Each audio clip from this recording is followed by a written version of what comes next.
Alors j'ai fait cette série en 2022, l'été 2022. Je suis partie en vacances à Biscarrosse, dans les Landes.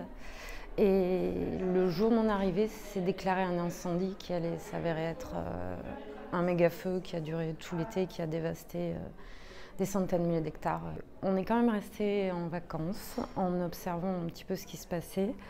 À la base, j'étais venue pour me reposer et faire des photos des vacances des gens en période un petit peu post-Covid, parce que c'était le premier été où on pouvait repartir librement et j'étais assez intriguée de savoir comment les gens allaient réagir à ces premières vacances libres.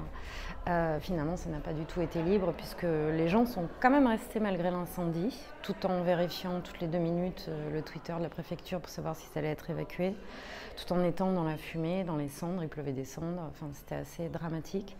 Mais les gens faisaient un petit peu comme si de rien n'était, en essayant de continuer leur vie, mais c'était très compliqué, très stressant, très angoissant.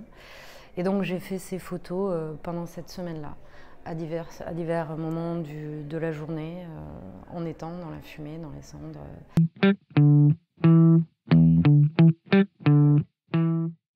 C'était très angoissant, et sur le moment et pour le futur.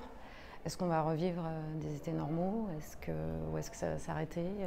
D'autant que c'était évidemment pas le seul, il y en avait partout dans le monde. Alessia a travaillé sur ce qu'était en Australie, j'imagine au même moment. Donc ça soulevait beaucoup de questions. Pour traiter les images, je suis intervenue dessus, je les ai imprimées, souvent sur du papier recyclé, des papiers que j'ai récupérés. J'ai pas voulu faire quelque chose de très académique et artistique. Au contraire, je voulais faire quelque chose d'un petit peu brut, qui sortait comme je le ressentais sur le moment.